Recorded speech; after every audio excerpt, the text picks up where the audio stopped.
Hi friends, welcome back to Kalavathi Kumar's kitchen. ಇವತ್ತು simple ಆಗಿ ಈಸಿಯಾಗಿ ಒಂದು ಟಿಫನ್ ಮಾಡ್ತಾ ಇದ್ದೀನಿ. ರಾಗಿ ಉಪ್ಪಿಟ್ಟು ಮಾಡ್ತಾ ಇದ್ದೀನಿ. ರಾಗಿ ಉಪ್ಪಿಟ್ಟಿಗೆ ಬೇಕಾಗಿರೋ ಸಾಮಗ್ರಿಗಳು ಬಂದು ಸುಮಾರು 1 ಕಪ್ ಆಗಷ್ಟು ನಾನು ಮೀಡಿಯಮ್ ರವೆ ತೊಗೊಂಡಿದ್ದೀನಿ. ಅರ್ಧ ಕಪ್ ನಾನು ರಾಗಿ ಹಿಟ್ಟು ನಾರ್ಮಲ್ ಮನೆಗೆ ಮುದ್ದೆಗೆ ಯೂಸ್ ಮಾಡ್ತಾರಲ್ಲ ಅದು ಅರ್ಧ ಕಪ್ ತೊಗೊಂಡಿದ್ದೀನಿ.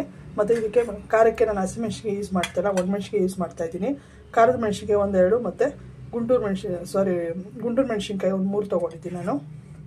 ಮತ್ತು ಒಗ್ಗರಣೆಗೆ ಸ್ವಲ್ಪ ಗೋಡಂಬಿ, ಒಂದು 2 ಸ್ಪೂನ್ ಆಗಷ್ಟು ನಮಗೆ ಕಡಲೆಕಾಯಿ ಬೀಜ ಬೇಕಾಗುತ್ತೆ. ಜೀರಿಗೆ ಮತ್ತು ಸಾಸಿವೆ 1/4 ಟೀ ಸ್ಪೂನು, ಮತ್ತು ಸ್ವಲ್ಪ ಕರಿಬೇವು, ಕಾಯಿ ತುರಿ 2 ಸ್ಪೂನ್ ಇದೆ, ಕಡಲೆಬೇಳೆ ಒಂಚೂರು. ಇದಕ್ಕೆ ತರಕಾರಿ ಯೂಸ್ ಮಾಡ್ತಾ ಇದ್ದೀನಿ. ಒಂದು ಮೀಡಿಯಮ್ ಸೈಜ್ ಅಂದು ನಾನು ಈರುಳ್ಳಿ ತೊಗೊಂಡಿದ್ದೀನಿ, ಸ್ವಲ್ಪ ಕ್ಯಾರೆಟು, ಸ್ವಲ್ಪ ಬೀನ್ಸು, ಸ್ವಲ್ಪ ಕ್ಯಾಪ್ಸಿಕಮ್ಮು, ಸ್ವಲ್ಪ ಬೀನ್ಸು, ಸ್ವಲ್ಪ ಕ್ಯಾರೆಟು, ನೂಕೋಲು, ಟೊಮೆಟೊ ಒಂದು ಚಿಕ್ಕ ಸೈಜು, ಸ್ವಲ್ಪ ಕೊತ್ತಂಬರಿ ಬೇಕಾಗುತ್ತೆ. ಸ್ವಲ್ಪ ತುಪ್ಪ, ನಾನು ರವೆ ಹುರ್ಕೊಳೋದಕ್ಕೆ ಸ್ವಲ್ಪ ತುಪ್ಪ ಯೂಸ್ ಮಾಡ್ತೀನಿ. ಮತ್ತು ರುಚಿಗೆ ತಕ್ಕಷ್ಟು ಉಪ್ಪು, ಸ್ವಲ್ಪ ಎಣ್ಣೆ ಬೇಕಾಗುತ್ತೆ. ಮೊದಲಿಗೆ ನಾವು ರವೆನ ಫಸ್ಟು ಚಿರೋಟಿ ಮೀಡಿಯಮ್ ರವೆನ ರವೆನ ಮತ್ತು ರಾಗಿ ಹಿಟ್ಟನ್ನ ಎರಡನ್ನೂ ಹುರ್ಕೋಣ. ಈಗ ನಾವು ಒಂದು ಬಾಣಲಿ ಅಥವಾ ಒಂದು ಕಡಾಯಿ ಇಟ್ಕೊಂಡಿವ ನಾನು ಮೀಡಿಯಮ್ ಫ್ಲೇಮಲ್ಲಿ ಮೀಡಿಯಮ್ ರವೆನ ಯೂಸ್ ಮಾಡ್ತಾಯಿದ್ದೀನಿ. ಇದಕ್ಕೆ ಸ್ವಲ್ಪ ನಾನು 1/4 ಟೀ ಸ್ಪೂನ್ ಆಗಷ್ಟು ನಾನು ತುಪ್ಪ ಸೇರಿಸ್ತಾ ಇದ್ದೀನಿ.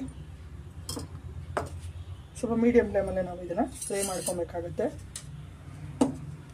ನಾರ್ಮಲಾಗಿ ನಾವು ಉಪ್ಪಿಟ್ಟು ಮಾಡ್ತಿರಲ್ಲ ಅದಕ್ಕೆ ನಾವು ಸ್ವಲ್ಪ ಹುರ್ಕೊಳ್ಳೋಣ.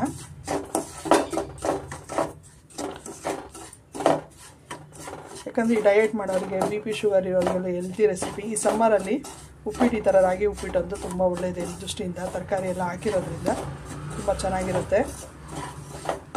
ರಾಗಿ ಮುದ್ದೆ, ರಾಗಿ ರೊಟ್ಟಿ ತಿನ್ನೋಕ್ಕೆ ಇಷ್ಟ ಇಲ್ಲ ಅನ್ನೋರು ಈ ಥರ ನೀವು ಉಪ್ಪಿಟ್ಟು ಮಾಡಿಕೊಂಡು ತಿನ್ಕೊಬೋದು. ನೋಡಿ ಫ್ರೆಂಡ್ಸ್, ಇಷ್ಟ ಆದರೆ ನಾವು ಮಾಮೂಲಿ ನಾವು ರವೆ ಉಪ್ಪಿಟ್ಟಿಗೆ ಹುರ್ಕೊತೀಲ್ವ ಅದಕ್ಕೆ ಹುರ್ಕೊಂಡ್ರೆ ನಮಗೆ ಮೀಡಿಯಮ್ ರವೆ ಸಾಕು. ಇವಾಗ ಇದಕ್ಕೆ ನಾನು ರಾಗಿ ಹಿಟ್ಟು ಇದಕ್ಕೆ ಸೇರಿಸ್ಕೊಂಡು ಅದನ್ನು ಸ್ವಲ್ಪ ನಾನು ಬಿಸಿ ಮಾಡ್ಕೊತೀನಿ. ರಾಗಿ ಹಿಟ್ಟನ್ನು ಇದ್ರ ಜೊತೆ ರವೆ ಜೊತೆ ನಾನು ಮಿಕ್ಸ್ ಮಾಡ್ಕೊತೀನಿ.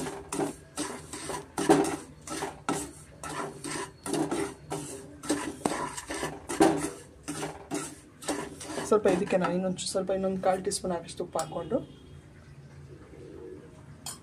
ಸ್ವಲ್ಪ ನಾನು ಹುರ್ಕೊತೀನಿ.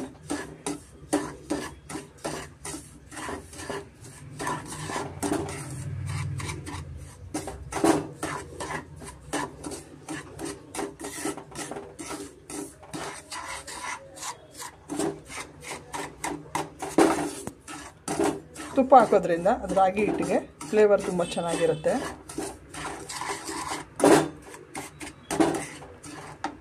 ನೋಡಿ ಫ್ರೆಂಡ್ಸ್, ಇಷ್ಟ ಆದರೆ ಸಾಕು. ಇವಾಗ ನಾನು ಸ್ಟವ್ ಆಫ್ ಮಾಡಿಬಿಟ್ಟು ಒಂದು ಪ್ಲೇಟಿಗೆ ಸೇರಿಸ್ಕೊತಾ ಇದ್ದೀನಿ.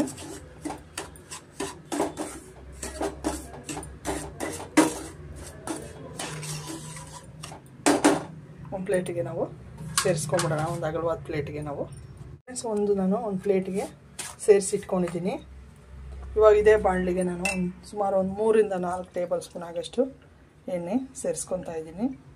ಸ್ವಲ್ಪ ತರಕಾರಿ ಎಲ್ಲ ಬೇಯೋದಕ್ಕೆ ಬೇಕಲ್ವ, ಅದಕ್ಕೆ ಸ್ವಲ್ಪ ಎಣ್ಣೆ.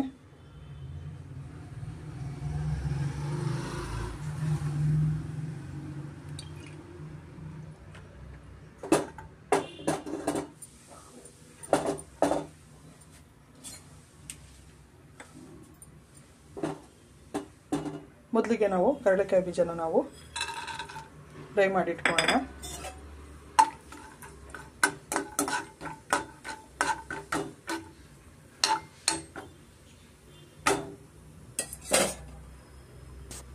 ನೋಡಿ ಫ್ರೆಂಡ್ಸ್, ಕಡಲೆಕಾಯಿ ಬೀಜನ ಸ್ವಲ್ಪ ನಾವು ಚೆನ್ನಾಗಿ ಫ್ರೈ ಮಾಡಿ ಲಾಸ್ಟ್ ಎಂಡಲ್ಲಿ ಉಪ್ಪಿಟ್ಟು ಸರ್ವ್ ಮಾಡ್ತಿರಲ್ಲ ಆವಾಗನ ಸೇರಿಸ್ಕೊಳೋಕ್ಕೆ ಸರೋಗುತ್ತೆ.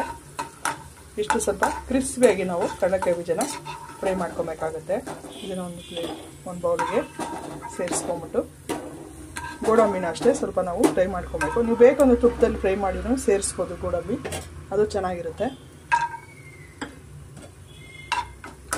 ಗೋಡಂಬಿ ಹಾಕಲೇಬೇಕು ಅಂತೇನಿಲ್ಲ, ಸ್ಕಿಪ್ಪು ಮಾಡ್ಬೋದು, ಚೆನ್ನಾಗಿರುತ್ತೆ ಹಾಕಿದ್ರೆ. ಸ್ವಲ್ಪ ಇದು ಫ್ರೈ ಮಾಡಿಕೊಂಡು ಇದನ್ನು ಎತ್ತಿಟ್ಕೊಂಬಿಡೋಣ.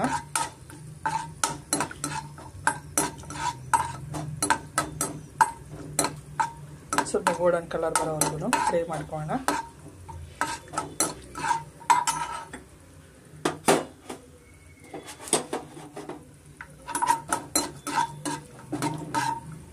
ಇಷ್ಟ ಆದರೆ ನಮಗೆ ಸಾಕು. ತುಂಬ ಏನು ನಾವು ಫ್ರೈ ಮಾಡ್ಕೊಳೋದೇನು ಬೇಡ.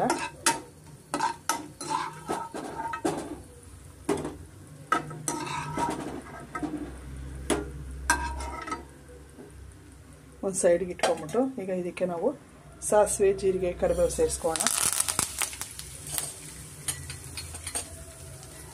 ಮತ್ತು ಕಡಲೆಬೇಳೆ ಮೀಡಿಯಂ ಫ್ಲೇಮಲ್ಲಿ ನಾವು ಫ್ರೈ ಮಾಡ್ಕೊಳ್ಳೋಣ.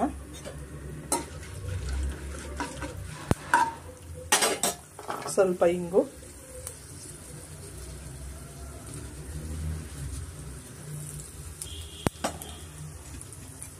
ಮತ್ತು ಸ್ವಲ್ಪ ಮೆಣಸಿನ್ಕಾಯಿ,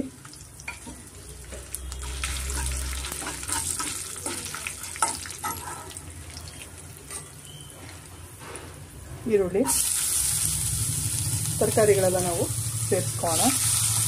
ನೋಡಿ ಫ್ರೆಂಡ್ಸ್, ತರಕಾರಿ ಎಲ್ಲ ಸೇರಿಸಿದ್ದಾಯಿತು. ಬೀನ್ಸು, ಕ್ಯಾರೆಟು, ನೋಡ್ಕೊಂಡು ಈರುಳ್ಳಿ ಇಷ್ಟನ್ನು ನಾನು ಸೇರಿಸಿ ಇಟ್ಕೊಂಡಿದ್ದೀನಿ.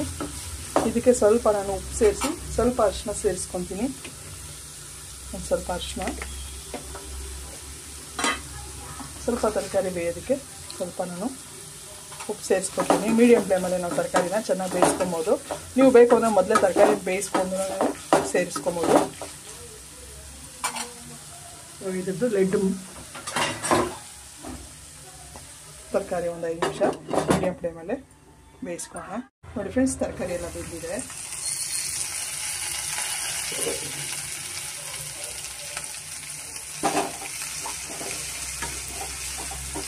ಇಷ್ಟಾದರೆ ಸಾಕು. ನಾನು ಟೊಮೆಟೊನ ಆ್ಯಡ್ ಮಾಡಿದ್ದೀನಿ. ಇವಾಗ ನಾನು ಈ ಕಪ್ಪಲ್ಲಿ ನಾರ್ಮಲ್ ನಾನು ರವೆನೂ ರಾಗಿ ಹಿಟ್ಟು ತೊಗೊಳಲ್ಲ, ಇದೇ ಕಪ್ಪಲ್ಲಿ ನಾನು 2 ಕಪ್ ಆಗೋಷ್ಟು ಬಿಸಿನೀರು ತೊಗೊತಾ ಇದ್ದೀನಿ.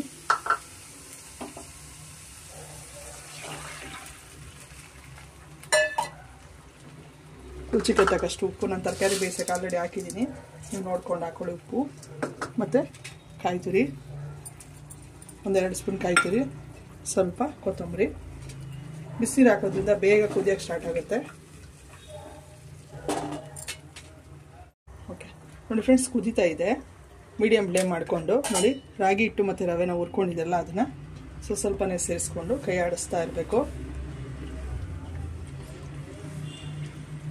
ನಾನು ರವೆ ಮತ್ತು ರಾಗಿ ಹಿಟ್ಟಿಗಿನ್ನ ಜಾಸ್ತಿ ತರಕಾರಿನೇ ಸ್ವಲ್ಪ ಸೇರಿಸಿದ್ದೀನಿ. ಸ್ವಲ್ಪನೇ ನಾವು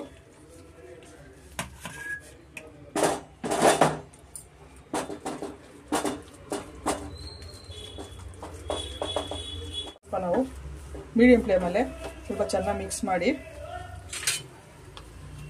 ಒಂದು 5 ನಿಮಿಷ ನಾವು ಮೀಡಿಯಂ ಫ್ಲೇಮ್ ಮಾಡಿ ಸ್ವಲ್ಪ ರವೆ ಎಲ್ಲ ಬೇಯೋದಕ್ಕೆ ಮುಚ್ಚಿಬಿಡ್ಬೇಕು. ಸ್ವಲ್ಪ ನಾನು ಮುಚ್ತಾ ಇದ್ದೀನಿ. ನೋಡಿ ಫ್ರೆಂಡ್ಸ್, ಒಂದು 5 ನಿಮಿಷ ಮೀಡಿಯಂ ಫ್ಲೇಮಲ್ಲೇ ಇಟ್ಟಿದ್ದೀನಿ. ನೋಡಿ, ರಾಗಿ ಉಪ್ಪಿಟ್ಟು ನೀಟಾಗಿ ಕರೆಕ್ಟಾಗಿದೆ. ನೀವು ಇನ್ನೊಂದು ಸ್ವಲ್ಪ ತೆಳುಬೇಕಾದ್ರೆ ನೀವು ನೀರು ಹಾಕ್ಕೊಬೋದು. 1:2 ಹಾಕ್ಕೊಬೋದು, 2.5 ಹಾಕ್ಕೊಬೋದು, 3 ಹಾಕ್ಕೊಬೋದು. ನೋಡಿ, ಇದು ಕರೆಕ್ಟಾಗಿದೆ. ನೋಡಿ, ಪರ್ಫೆಕ್ಟಾಗಿ ಬಂದಿದೆ. ಇಷ್ಟ ಆದರೆ ಸಾಕು. ಇವಾಗ ಇದಕ್ಕೆ ನಾನು ಮೇಲ್ಗಡೆ ಸ್ವಲ್ಪ ಗೋಡಂಬಿ ಮತ್ತು ಕಡಲೆಕಾಯಿ ಬೀಜ ನಾವು ಅದನ್ನು ಸೇರಿಸ್ತಾ ಇದ್ದೀರಿ. ಬೇಡ ಅಂದ್ಕೊಂಡು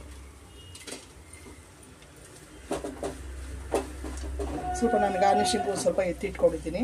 ಕಡಲೆಕಾಯಿ ಬೀಜ ಮತ್ತು ಗೋಡಂಬಿ ಇಷ್ಟ ಆದರೆ ನಮಗೆ ಸಾಕು. ಸಿಂಪಲ್ಲಾಗಿ ಈಸಿಯಾಗಿ ಒಂದು ಸ್ವಲ್ಪ ಕೊತ್ತಂಬರಿ, ರಾಗಿ ಉಪ್ಪಿಟ್ಟು ರೆಡಿಯಾಗಿದೆ. ರಾಗಿ ಮತ್ತು ರವೆ 2 ಯೂಸ್ ಮಾಡಿರೋದ್ರಿಂದ